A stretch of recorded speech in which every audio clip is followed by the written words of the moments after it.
Tom Wrobleski, the political editor of the Staten Island Advance. We're in Tribeca in Lower Manhattan with Hot Dog King and newly minted GOP congressional designee, former Assemblyman Bob Straniere. How are you? Nice to be with you this afternoon, Tom. Glad you could make it down here to the store. Thanks for having us. Thanks for having us. And we are where? We're at the New York City Hot Dog Company. Hot Dog Company right here in Tribeca. Your life after politics for the moment, and now a life back in politics. I'm looking forward to new adventures and new challenges, and certainly being elected and having the opportunity after all these years to go to Washington and to represent Staten Island in the United States Congress, which, as you know, is something I wanted to do for many, many years, and for one reason or another, it never worked out before. Right. And how's it now? I mean, how did it all come about that the nomination finally came your way? Obviously, there's been a lot of turmoil in the Republican Party, your Republican Party. It was an unusual and, to a significant degree, an unfortunate set of circumstances that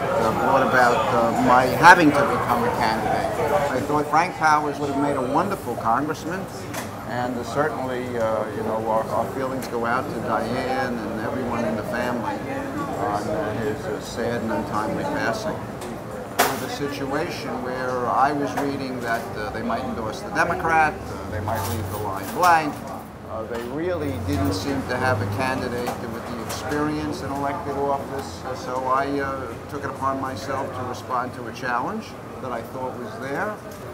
I enjoyed every day, Tom, that I served in elected office, but when it was over, and I walked away, with no regrets and looking forward to doing other things. Things haven't always been easy for you in the Republican Party. Obviously, there have been political controversies, personal controversies, that's the nature. It continues to this day, obviously, as news as your nomination. That's the nature of politics. We often are on different sides of issues. But I think there's a core set of principles that makes us Republicans. I certainly have always supported the candidates of my party. In my 24 years in elected office, I worked on behalf of every single elected Republican. I worked on behalf of every single candidate. I campaigned with each and every one of them. I counseled them. I raised money for them. I gave money to them. And yet they're not returning the favor now that you're running for Congress. I feel that it was just the nature and the contentious way that the process ultimately ended up. I always have had a good relationship with Senator Lanza and Senator Golden, who I knew before he was even a councilman in Brooklyn. Lou Tobacco was my intern, and a very fine intern, and he holds my seat today.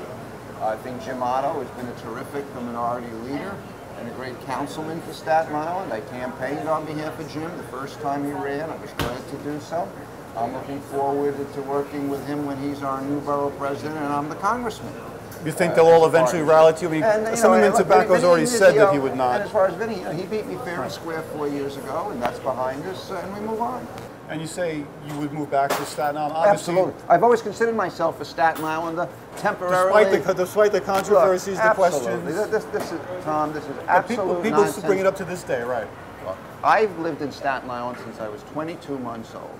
I went to PS16, Curtis High School, Wagner College. I only left Staten Island when I went to NYU Law School, and I didn't live in the dorm at NYU, so I came home every night on the subway, the ferry, and the 107 bus. Ruth and I raised our 4 children on Staten Island. My wife moved to Staten Island when she was 8 days old. We lived in a lot of different neighborhoods, a lot of different areas. She grew up mostly in Grand City, and she also went to Curtis High School. We've always been active in the Staten Island community. I continue to have a law office in Staten Island in Annandale. My brother, as you know, is presiding judge of the civil court. I'm in Staten Island several times a week, always have been, and I consider Staten Island my home.